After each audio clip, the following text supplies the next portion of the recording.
Hello, my name is Koura Linda, and welcome to my podcast, Filmmaking, actually. This is part 2 of a 2-part series featuring a very special guest, award-winning documentary filmmaker, Ansley Sawyer. Enjoy!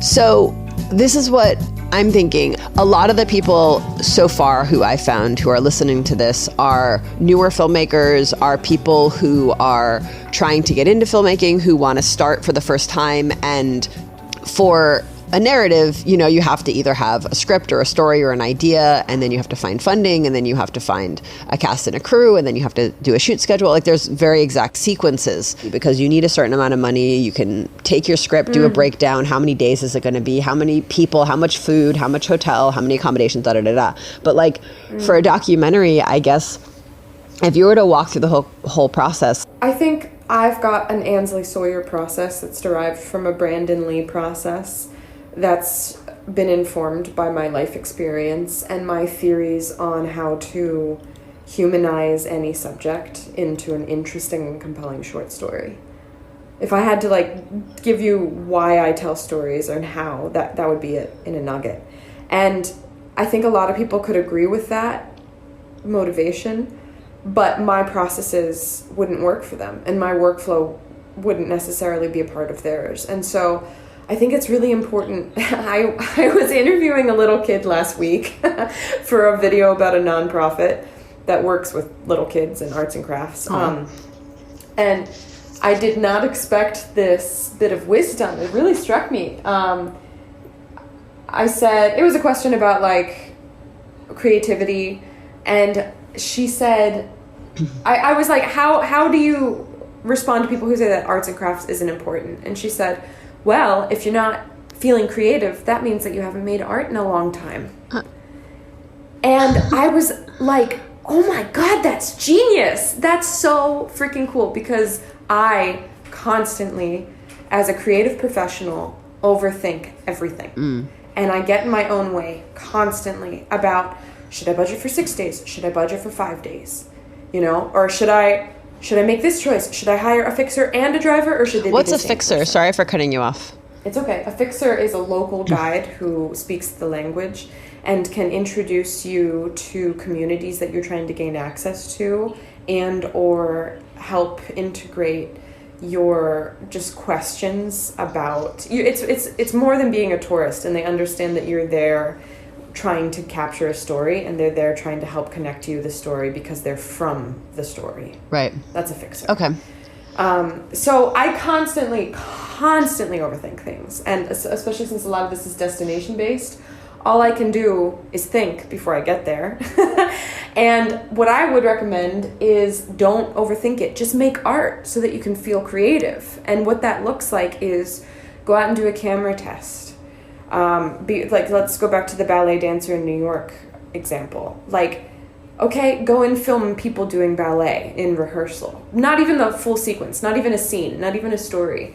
Just take your camera out as part of your research and your development and say, what camera motion is interesting to me here? I mean, this is the Ansley Sawyer practice, so I'm the director and the producer and the shooters. This isn't going to translate well to a lot of people, but use your analogous minds. Yeah, I think that actually, the people who, I don't know, I have no idea who listens to this podcast. I only, the analytics I see, I know numbers and, rough geographic locations, in Canada, this many people or this many listens. This is true of telling a story, whether you're a painter or a singer. Sure. Or a visual artist or a filmmaker. It's play around with the subject matter and figure out why you got into it in the first place, and that's going to inform your process. Because if you figure out that, actually you're supposed to be studying a ballet dancer in Congo and not in New York City, then that's massively going to influence your production process. And so that's why I keep saying be story forward, especially as you're going from pre-production to post-production, because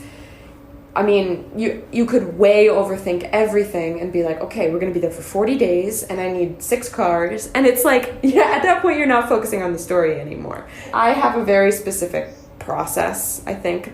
And when I say specific, it's completely dependent on what I find and a lot of it is like daily rewriting the general script that I'm laying out for myself as the production goes along.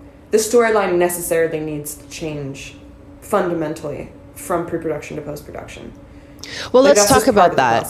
That makes sense. Let's talk about that. Okay, so let's take this ballet dancer in New York. So you're Ansley Sawyer, you're a person. You're not a big network. You're just one person, or maybe you're a person and a friend or whatever. So you maybe met a dancer in New York, or you've always wanted to be a dancer in New York. Maybe you're curious what it's like. For some reason, this is the story that you want to tell. So if it's just you're starting, like, I know, let's say I was going to make a story about a dancer in New York and I was going to make it up.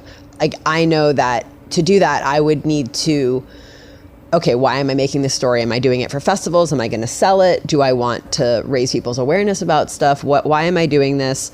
Am I going to fund it? Am I going to get an investor? Am I going to crowdfund? Do I have a script? Am I going to hire a writer? Like, there's an exact sequence. I get the script, I do a breakdown, I do a budget, I get it through pre-production, I figure out how much time I'm going to spend on it, I go out, I shoot it, I get it through post, I do the sound design and the edit, I do all this stuff, I submit it to festivals, I send it out for distribution. Like, there is a kind of beginning, middle, and end process. So if I was sitting here and I was like, I want to tell a story about dancers in New York, what would be the kind of like ABC steps, like broad stroke, like, this is how you get started. This is the first thing you do. And some of it could be different. Like, for narrative, I could be someone with money who wants to make a movie. I need to find a filmmaker. I could be a filmmaker who needs to find money. I could be a writer who needs to find a filmmaker. Like, there's kind of like these pieces of this triangle. How does that work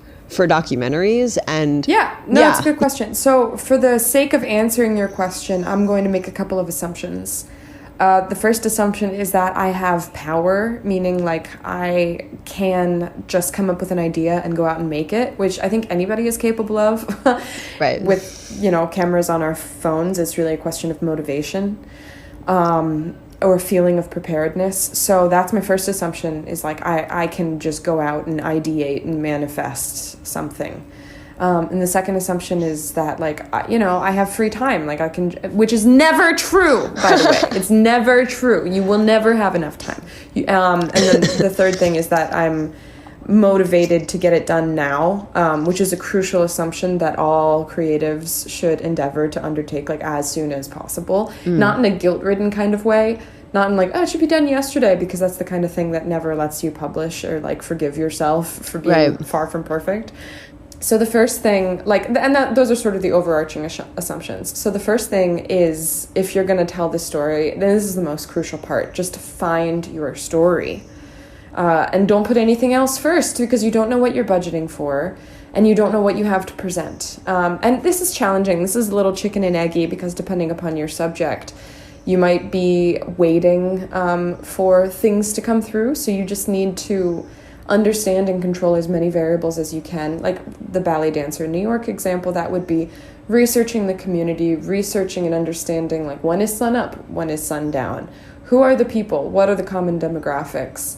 And depending on the angle that you're interested in taking, like what's the log line that you think that your film is going to take, and it's okay that it's going to change from beginning to end.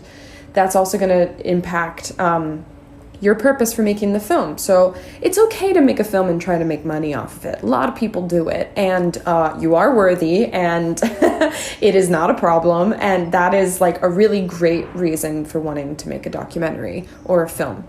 I have a different workflow. I tend to make films that like are really high quality, that attract attention from brand managers or CMOs or other directors or agencies that are like, oh, we have an upcoming project and we want to hire this person because they did this incredible video. So that's kind of my way of attracting new business.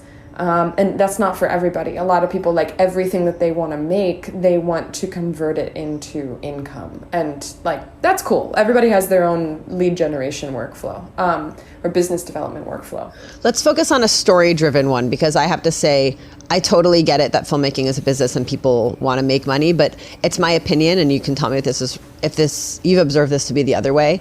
It's my opinion that if you're going into a documentary with the sole intention of making money, I personally think it tends to lean the filmmakers in a direction of scandal and hot topics and snazzy headlines and reality TV and yeah. So it can. I would rather talk about maybe a process of a story for the sake of the story, because as long as we can acknowledge that they're not mutually exclusive, because I feel like it took me years to unravel this tangled ball of guilt, which is like, as a storyteller or as a documentary filmmaker, I don't deserve nice things, or like I'm not allowed to try to have this at base level like serve as something that can lead me to bigger and better things. Like, as an artist, I should only ever actually be barista and like living off of tips. Like, no, F that. Like, they're not mutually exclusive is all I'm trying to say. But yes. Oh, I agree. Yes. Like, you should be able to sell your work and you should be paid for your work. I 1000% stand by that.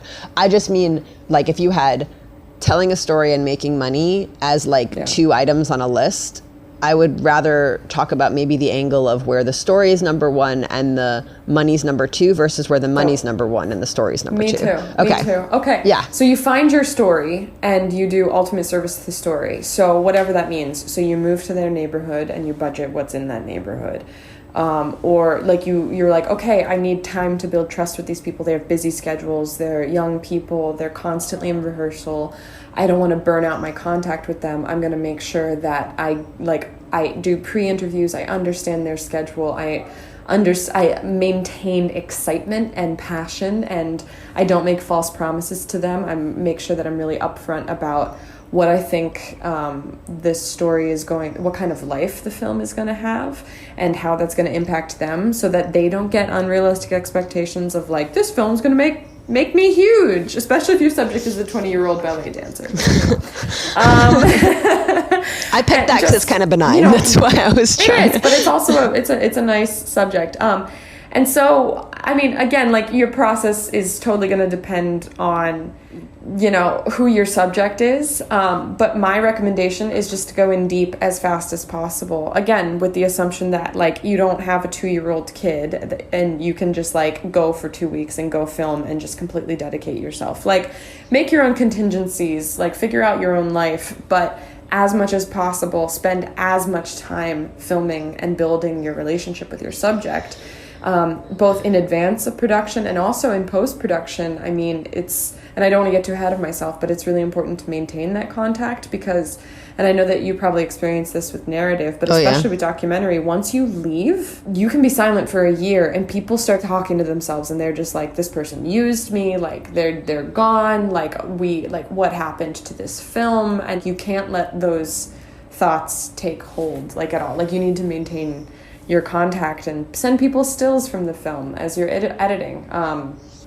But not to get too ahead of myself. So in pre-production, for me, I'm thinking about what's the fewest number of people who can be on my crew, because the fewer people in the room, especially editing or filming with these people, the more at ease the, quote, talent is going to feel.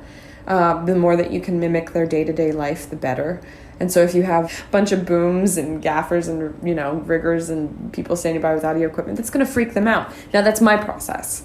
Like, I don't like having too many people on my team. I like working on extremely small teams. So I'm going to prioritize more time with fewer people. That's not everybody's process, but that's going to change all of my math. So sometimes when I'm, like, looking at my friends' budgets or something, they're like, is this good or bad? And I'm like, you have to be the judge of that. You have to know what are your inefficiencies and what is the thing that you're going to really stake your claim on. Like, that you're not going to back down from having a chase vehicle and a follow vehicle. Like, that's, it totally depends on your process. So, all right. So this is what I'm hearing. You have your idea of what you want to tell the story of, and then you have to kind of decide how many people you have that you want to bring with you, how many things you want to have with you. Where do you like, obviously, funding for a documentary, that would be things like everyone needs to eat. You need to, like, maybe buy lunch for the person that you're interviewing. Right. What do you think about documentaries that pay people to speak as far as being interviewed? It depends on the story. If you're more of a journalistic approach, that's considered unethical, because that's considered, there's like a journalistic code of ethics, and I don't consider myself to be a journalist, and there have definitely been times where, like, if you held me to the standards of being a pure journalist, or like broadcast standards, like, I would have broken rules, like being in a refugee camp and sharing my extra bottle of water with a thirsty kid. Like, I'm gonna do that. And wait, that's like, against journalistic rules? Well, I mean, okay, so yes, so that's considered sort of like influencing your subject. And so a good example is, I have a friend here in New York who works at Now This, and she was following the caravan in Mexico, and she would like drive up with her team of like 5 people, like the boomers and, you know, all that. Yeah. And like and to like, be clear, that's Mike boomers, not baby boomers, but go on. we embrace all ages. On Koura's podcast. Yes. But no, they would like drive up to alongside the caravan and get out and walk and interview people as they're walking, and then get back in the car. And like, they're driving alongside these people who've been walking for hundreds of miles, and they're eating alongside people who are carrying the food on their backs, and they're not supposed to share, not because they're cold-hearted and mean, but because they're supposed to have that journalistic distance and professionalism that isn't compatible, in my view, with a long-term documentary approach. Now, you still do want to have a professional distance between yourself and the subject, as I've experienced, because things get really personal really fast, and you might say, hey, I don't have a problem with that, I'm trying to build trust here, and it's like, actually, you do, because questions of money start cropping up, especially when you're dealing with instability or, you know, fragile communities, and especially your status as an outsider of any identity, female, male, white, person of color, aged, you know, younger, like whatever it is, abled or differently abled, like that it's all going to come into play. And so you do need a little bit of distance and professionalism, certainly, not just to convince them that you're going to do justice to their story, but also to maintain their story beyond the immediate awkwardness or intimacy of the relationship that you're generating. Because once you're out of production, you can't go back into the interview room and create that safe space ever again. That's it. That's you've got it. What are you there to do? Do justice to the story. That's what you're there for. I could never be a documentary filmmaker. Sometimes that means sharing some food with some kids, and sometimes that means giving somebody a ride, and sometimes that does not mean Western Unioning somebody $50 to help out their brother who is being detained and harassed by the cops. It's tricky. Oh my gosh. Yeah, that obviously, like I said, I know very little about journalism. Like, I know very little about documentary, and I know even less about journalism, but yeah. I actually didn't know that, and neither did I until very recently. That, like, it makes sense to me, you know, if you have someone and you're like, you know, you're doing an expose on some big company that's like dumping chemicals in the water, and somebody's giving a testimonial, and they find out that you paid that person like $1,000. It's like, well, is that person telling the truth, or did you buy them off? Right. So right. I get that. And you have to be above reproach, because people will come out from every direction and say, you weren't forceful enough, you were too forceful. Right. You brought in your feminine identity to this masculine room, or like you didn't stand up to those men enough. And I've definitely experienced this as a documentary filmmaker. It's not so much about covering your bases as it is all the rest is noise, and I need to get my noise-canceling director vision headphones and just look at the story, because it's not that nothing else matters, because it all informs your approach, and it all informs your ultimate, like, relative success or failure. But that's the other thing to keep in mind is, honestly, dark and dirty secret, life pro tip of documentary filmmaking. Nobody's going to come along and tap you on the shoulder and be like, I can see that you really care for these people, and that you really like empathize with them, and that you really feel their struggle, and that makes all the difference. It doesn't. It really doesn't. Did you clearly tell their story or not? Did you mess up the ISO in all of your interviews or not? Was your shutter speed correct or not? Like, were you there for that crucial moment, or did you go home because you were tired? Did you budget for the extra week that you ended up needing because something happened or not?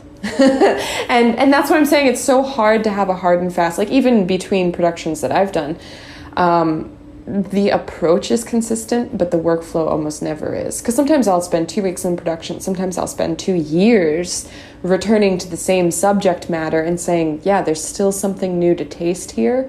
And there's still something useful to opening my camera back up again. And it's understanding, like, how does the beginning feel? Do I have a good introduction to who these people are? Can I succinctly sum up the issue that they're facing? And very often the answer is going to be no.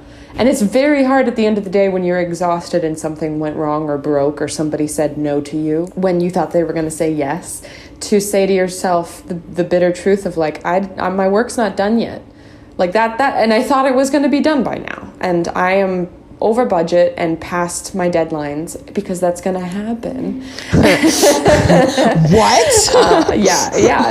Especially when you have unpredictable talent, or you need to, especially when you're in unstable circumstances like a war zone where there's so much that you can't control. Like, we got calls at 4 a.m. threatening us not to do an interview with this Burmese general. I mean, when the health and safety of your local talent is being, like, questioned, like, okay, yeah, looks like our film is going to be a little bit more biased now because we can't interview that dude, but I'm not going to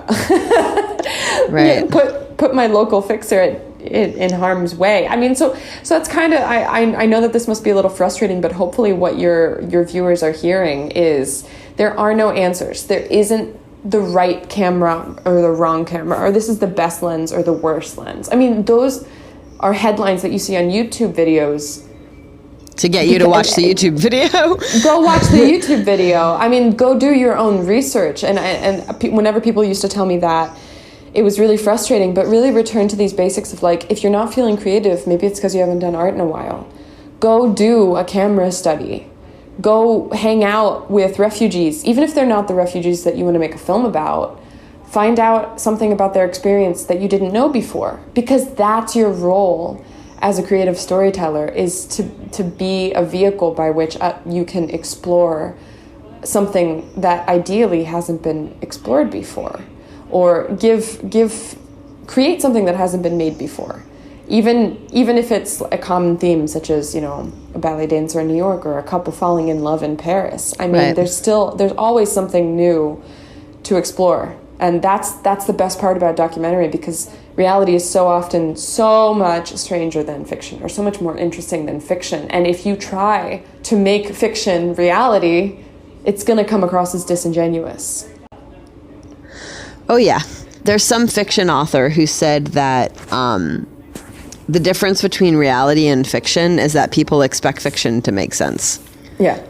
And I always replay that in my head whenever I'm writing a script or working on a narrative film.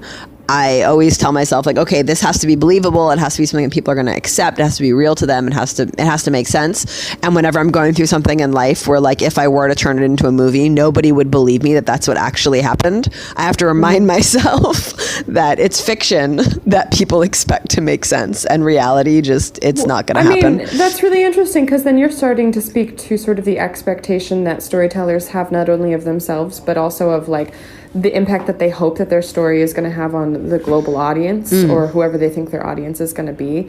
And, like, I'd say, like, don't sweat it too much, because I mean, sweat it a lot. Like, make sure that it's an interesting story. Like, do your due diligence, actually work hard to deliver and craft and curate an honest, true to life, authentic story. I mean, really sweat the production.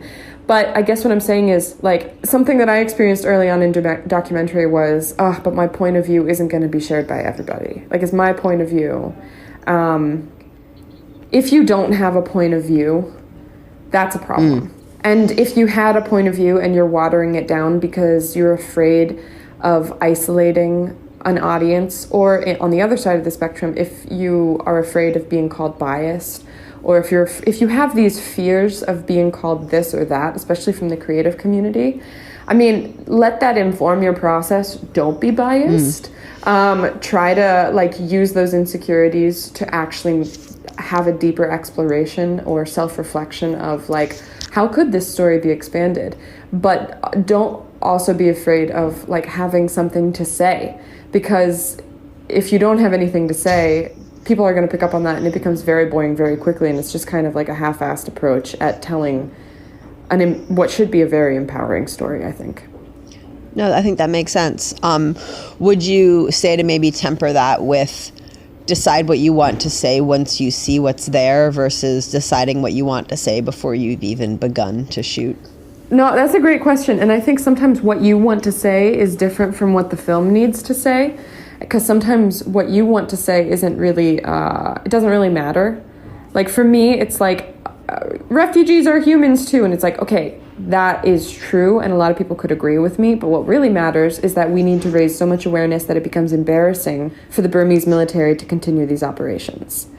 Like, if nobody's talking about it, right, that's only helping the perpetrators of these crimes. Right. And so, like, the ultimate purpose of this film is to get people talking about this issue.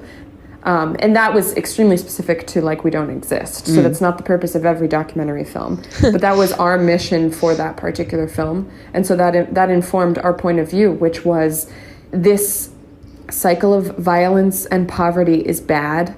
It's been going on for 70, 80 years. Here is the history of it. Now looking forward to the future.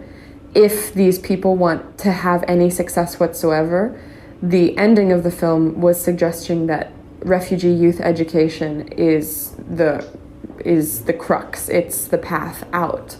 And like, if we are preventing 16-year-olds from dropping out of their very difficult to access education opportunities, then they're going to enter the poverty cycle, and it's just going to take another generation to attempt to develop the leadership to fix their own problems internally, because foreign actors haven't been able to figure it out. So to take the ballet dancer example, maybe as a director, I'm like, oh, I love ballet, and I want everybody around the world to love ballet. That might be a misguided goal.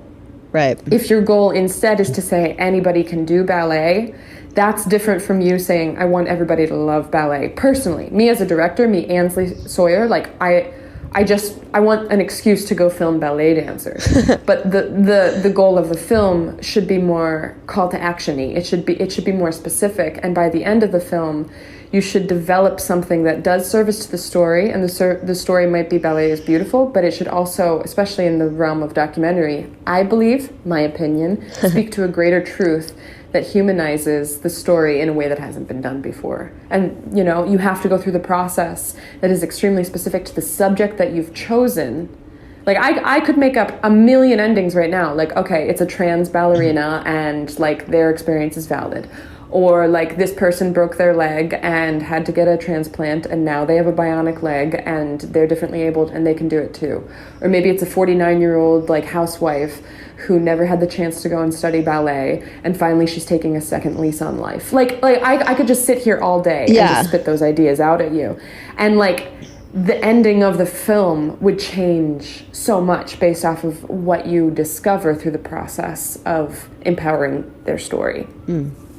I like that you look at documentary as an empowering of the subject story, and I think that's probably an important thing to highlight as far as, you know what I mean? Like, it's not about, like, I want to tell a story about ice cream because I like ice cream, so you all are going to see how much I like ice cream. Like, ice cream's high in sugar, and sugar is really bad for you, and that's just a scientific fact. I can't, like, slant the world to fit my documentary and call it a true documentary, so I like that you know, focus. I think that's really important. Well, I think where that comes from, just to flesh that out for just a moment, for me is I've seen a lot of stuff. I have believed a lot of... Yeah, well, I mean, I guess what I'm trying to say is I've believed a lot of different things. I've been through a lot of things in my life where I've had one experience...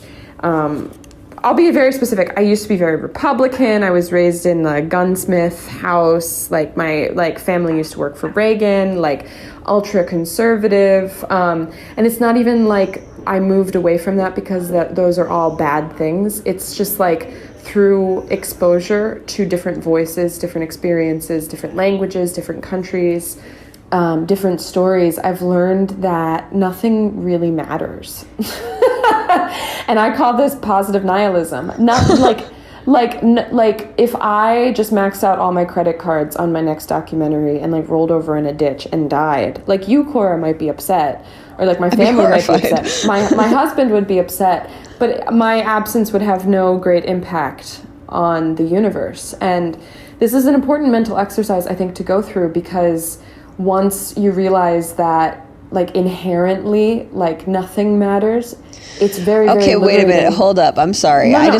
Wait, hang on, I have to throw this out there because it's an if then, it's contingent on the then. You gotta get the then. I gotta get to the then. Okay, I'll let you say the then. I'm just like, I was about to say, I'm gonna let you finish, but I'm gonna let you finish, but have you seen, oh my gosh, this is embarrassing. I'm forgetting the name of the movie. The dude with the angel, it's in black and white, and it stars Jimmy Stewart, and he dies. And It's a Wonderful Life. Yeah, have you seen It's a Wonderful Life?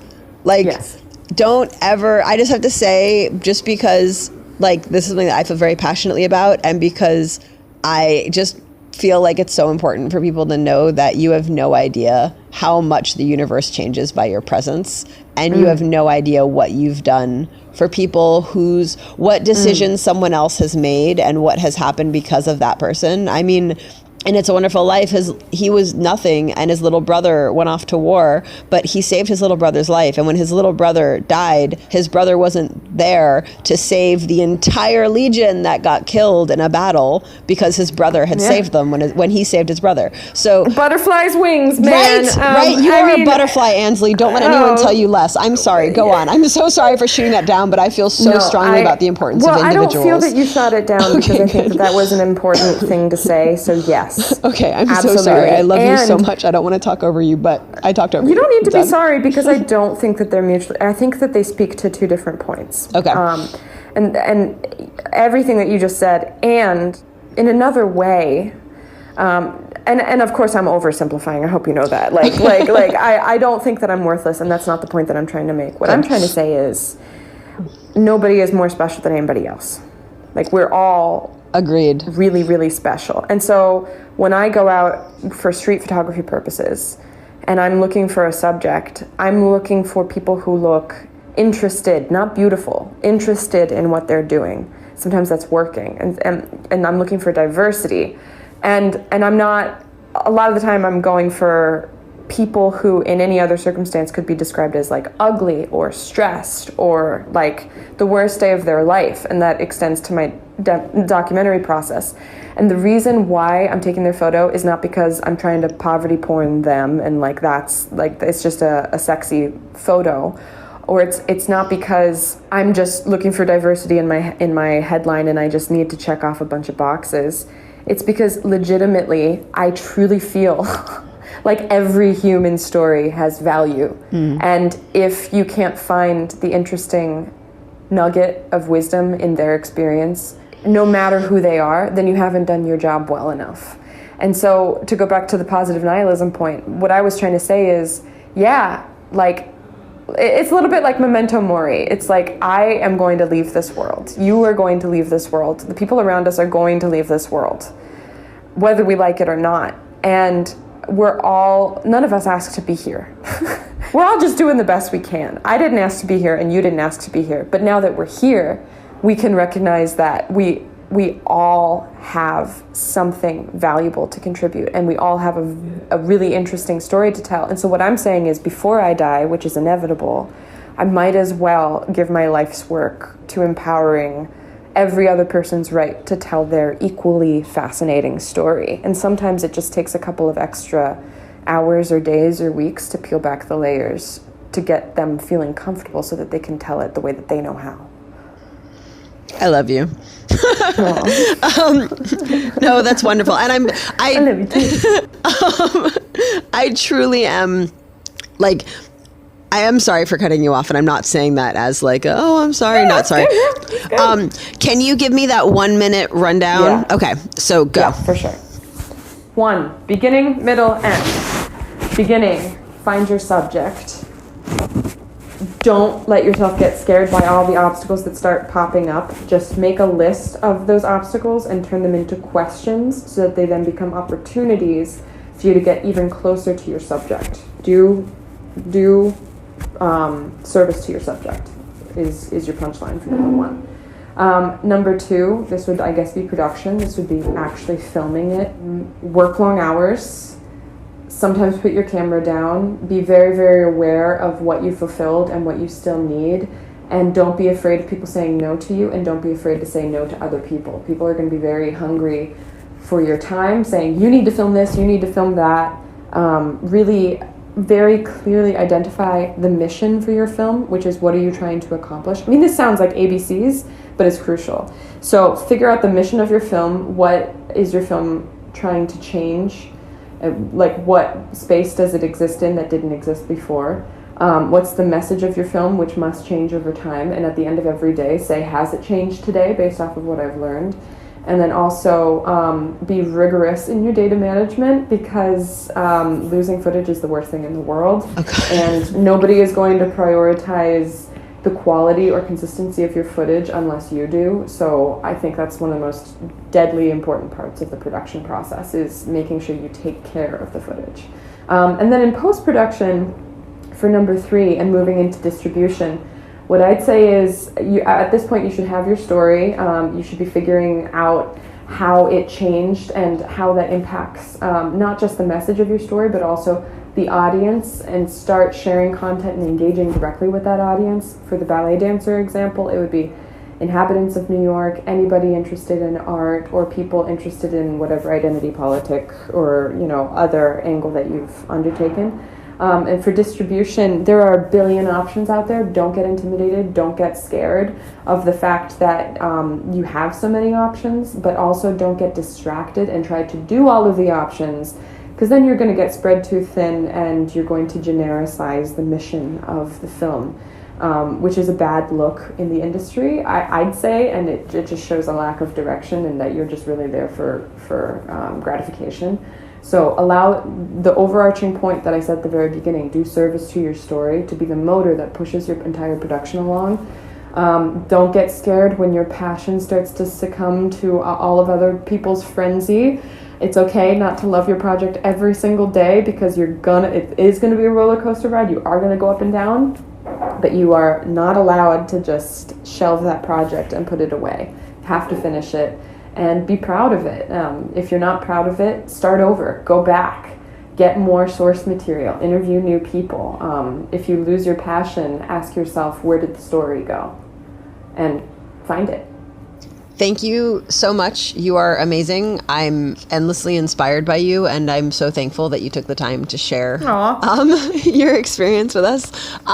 Do you have any 1-2 punch, if you could say one thing to somebody wanting to start a documentary, what would it be? Just go out and make something. Just do it. Because you have this idea now, and you're going to have it in 6 months, and the difference between now and 6 months is that you could have done something about it. And just because you didn't do something about it, don't stay up late feeling bad about that. Just go out tomorrow, give yourself an hour, and go and give yourself a bite-sized assignment and do it and get some momentum. And if you aren't feeling creative, it's probably because you haven't done art in a while. You're amazing. Just go out and do art. Yes. That's what it is. That's what we're doing. That's essentially our business. Yes. And everything else is talk. And talking about film is interesting, but it's, we're there to go out and make stuff. So just go out and make stuff. Yes. So thank you again to Erica for asking your question. I hope we've answered it. I hope this has been useful information. Share this podcast with your friends if you think it may be helpful for them, and let us know what your questions are. What topics should we cover next? And we've got a couple of awesome episodes lined up for you, and we're excited to keep sharing what we know. And that's it. Thanks for listening. Bye.